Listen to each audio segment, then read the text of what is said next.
Toma el promedio de inflación de América Latina y el promedio de inflación de Argentina durante los 80s, incluida la hiperinflación, ahí lo que uno tiene es que Argentina tenía 50 veces más inflación que el resto de México, desde Estados Unidos para abajo, o sea, arrancando con México, llegando hasta Argentina. Entonces, en ese contexto, básicamente, si hoy los países de América Latina tienen 3% de inflación, una inflación del 150% es una hipermoderna, por decirlo de alguna manera. Ahora, la situación en Argentina es mucho más compleja. Sí. Y ahí juegan varias cosas. Si uno se fija, digo, en lo que va del año, ya, digamos, el gobierno, el Banco Central emitió para financiar al gobierno 1.4 billones de pesos. Lo que pasa es que, bueno, todavía no están en la calle porque básicamente los esteriliza con LELIQs y pases. O sea, el 70% está esterilizado. ¿Y por qué esto es importante? Porque cuando hoy uno mira la base monetaria, ¿sí?, que son 2.3 billones de pesos, pases y LELIQs suman 2.5 billones. Es decir, hoy hay más pasivos monetarios remunerados que base monetaria. Esto significa, a ver, los pases pueden ser desde un día hasta 7 días y lo que tiene que ver con las LELIQs tienen hasta 28 días. ¿Cuál es el tema entonces? Que en un lapso de 28 días, en caso de mediar un pánico monetario, un pánico bancario, digamos, o algo por el estilo, ustedes lo que van a encontrar es que va a haber una corrida. Y eso va a implicar duplicar la cantidad de dinero. Al duplicar la cantidad de dinero, evidentemente, sin una contrapartida de demanda, eso es suba de precios. O sea, va a haber una aceleración inflacionaria. Además, el gobierno está esperando, digamos, que este año tener un déficit primario de cerca de 8 puntos del PBI. No tiene acceso al mercado de deuda, no tiene forma de cobrarnos más impuestos, por lo tanto lo va a financiar con emisión monetaria. Entonces, lo más probable es que la emisión para financiar el fisco esté en el orden de los 3 billones de pesos. O sea, un disparate. Un disparate. O sea, entonces, ahí lo que uno tiene es que la cantidad de dinero va a estar explotando, la oferta de dinero va a volar por los aires en términos de emisión monetaria. Y el problema, digamos, o sea, esto es interesante. No sé si te fijaste que ya pasamos los 1000. Y no se Sí, cortó, o sea, quiere decir que hay un problema con mi cuenta. ¿Ok? la Me gente nos parece que, está digamos, o sea, agradeciendo que no apaguen tu voz. ¿cómo? La gente está agradeciendo mucho que no se apagará tu voz. De ninguna Sí, manera. te escucho muy bajo, Romina. A Te ver, escucho muy lo que pasa es bajo. que A le ver, vamos a explicar a la gente que también fue medio improvisado. Esto en realidad no es una entrevista, es para que lo escuchen más que nada a Javier, pero bueno, como tenía problemas en la cuenta y ahora evidentemente no hay ningún problema, así que por suerte por eso, es mi... Pero tenemos el se gusto te de... escucha poco, se te No escucha poco, importa, digamos. lo importante es que te escuchen a vos. Ah, ok, gracias.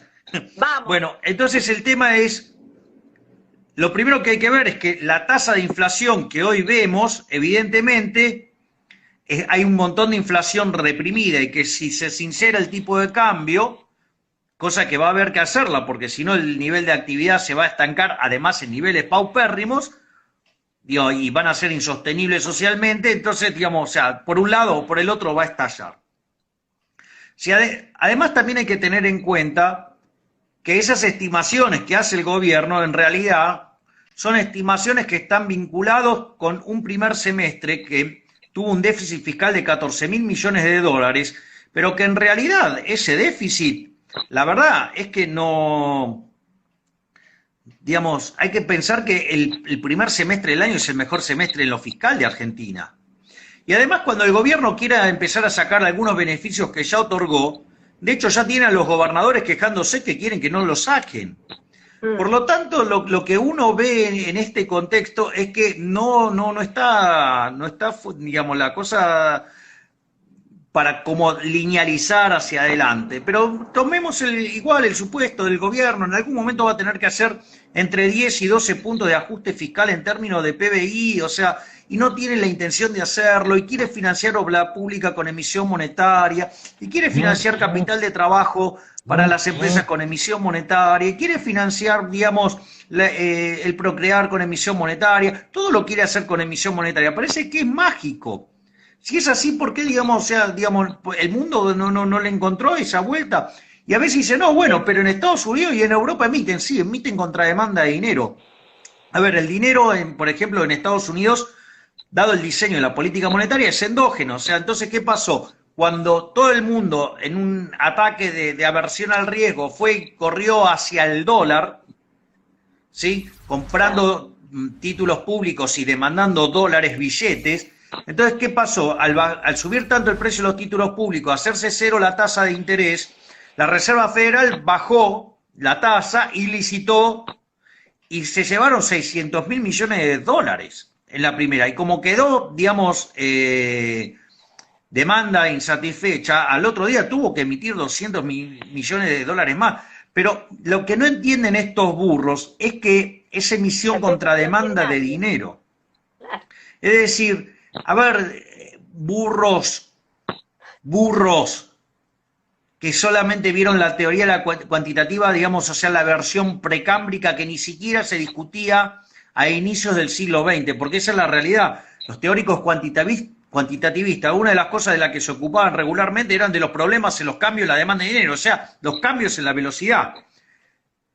Y cómo, digamos, el Banco Central debía operar sobre eso. De hecho, la crítica central de Friedman a los keynesianos respecto a la lectura de lo que es la historia monetaria de los Estados Unidos, en su capítulo 7, la gran contracción del 29 al 33, justamente notifica esto, ¿no? O sea que frente a una situación de pánico y que aumenta la demanda de dinero, la Reserva Federal, en lugar de emitir más, contrajo. Algo, digamos, que Bernanke sí asimiló y evitó, digamos, el desastre que podría haber causado a nivel mundial lo que fue la crisis subprime. Entonces, claro, los imbéciles dicen, no, triplicó la cantidad de dinero y no hubo inflación. Sí, claro que no hubo inflación, porque emitieron contrademanda de dinero.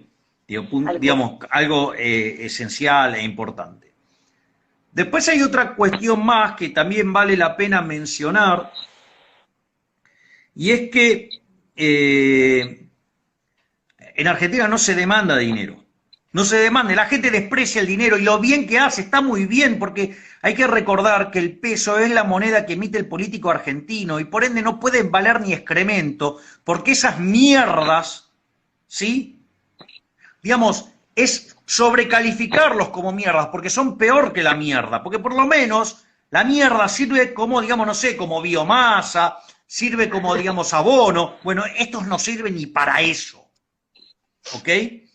Entonces, digamos, ¿y dónde ves que la demanda de dinero se derrumba? Y que en el primer semestre Argentina tuvo un superávit comercial de más de 8.000 millones de dólares y el Banco Central perdió 1.500 millones de dólares en lo que va del año.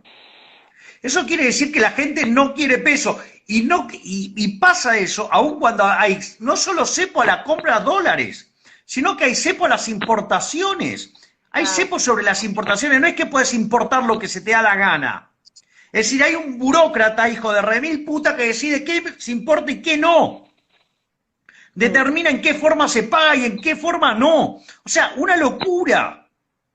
Una locura. Y aún así, con 8.000 millones de dólares de superávit comercial, perdimos 1.500 millones de dólares de reservas.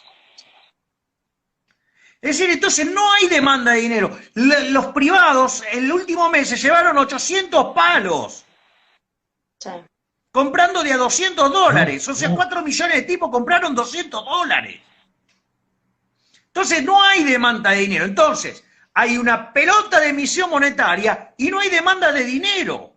No hay demanda de dinero. Entonces, digamos, eso implica que el poder adquisitivo del dinero tiene que caer. Eso significa que los precios van a subir. Y si a eso le sumamos que además se derrumba el nivel de actividad como consecuencia de la cuarentena estúpida, ¿sí?